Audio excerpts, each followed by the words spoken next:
बात करेंगे इंदौर की, जहां युग पुरुष धाम आश्रम की लापरवाही लगातार सामने आ रही है। आश्रम संचालकों के पास यहां पर वैक्सीनेशन का कोई भी डेटा नहीं मिला है। तो ये बड़ी लापरवाही एक बार फिर युग पुरुष धाम आश्रम से सामने आई है, जहां लगातार लापरवाही के बीच एक और बड़ी लापरवाही, जहां आश्रम संचालकों के पास वैक्सीनेशन का कोई भी डेटा उपलब्ध नहीं मिला है। बच्चों की सैंपल रिपोर्ट भी सामने आई है। कई बच्चों में अनीमिया तो कई में पेट में कीड़े पाए गए हैं। प्रशासन ने आश्रम को खाली करवाया है। 123 बच्चों को परमानंद आश्रम में शिफ्ट किया गया है, बाकी बच्चों को दूसरे आश्रम में शिफ्ट किया गया है। वर्तमान में अस्पताल में 23 बच्चे भर्ती हैं। तो एक बार फिर ये बड़ी लापरवाही, जहां आपको बता दें कि आश्रम से लगातार लापरवाही की खबरें सामने आ रही हैं। इसके पहले भी बच्चों की मौत के मामले में युग पुरुष धाम आश्रम से लापरवाही सामने आई थी, जहां आश्रम संचालक के पास अब वैक्सीनेशन का कोई भी डेटा मौजूद नहीं है। बच्चों की सैंपल रिपोर्ट भी सामने आई है, उसमें भी कई तरह की जो लापरवाहियां हैं वो सामने आ रही हैं। कई बच्चों में अनीमिया तो कई में पेट में कीड़े पाए गए हैं।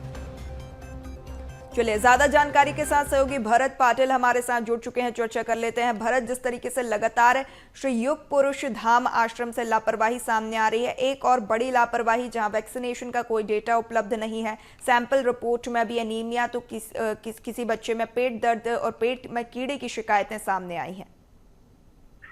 देखिए पूरी ये एक वाकई काफी संवेदनशील ये मुद्दा था और काफी दर्दनाक घटना हुई थी, जिसमें तकरीबन 6 बच्चे जो है उनकी अचानक मौत के बाद में, और तकरीबन 60 से भी अधिक बच्चे जो है उनकी तबीयत बिगड़ने के बाद प्रशासन जागा था और सभी बच्चों को हॉस्पिटलाइज भर्ती किया गया था। अभी भी 23 बच्चे जो है वो हॉस्पिटल में भर्ती है, लेकिन सवाल ये था कि क्योंकि फूड पॉइजनिंग और ब्लड इन्फेक्शन को लेकर के ये शिकायत प्राप्त हुई थी और उसके बाद बच्चों की जो तबीयत है वो बिगड़ना शुरू हुई थी। जब ये पूरे मामले का संज्ञान कलेक्टर आशीष सिंह के जानकारी में आया तो तत्काल एक टीम गठित की गई थी और इस टीम ने जो अनियमितताएं हैं, जो बाकी पूरी रिपोर्ट है वो कलेक्टर के सामने सौंपी थी। लेकिन अभी भी क्योंकि टीम अलग अलग डाटाज और तमाम चीजें जो है वो इस जुटा करके और रिपोर्ट जो है वो कलेक्टर के सामने प्रस्तुत करना है।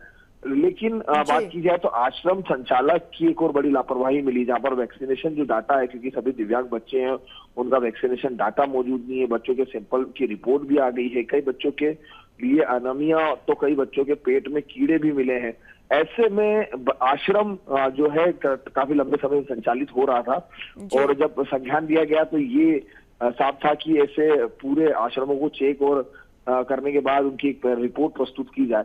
अभी हाल में वर्तमान में 23 बच्चे अभी भी जो है वो भर्ती है।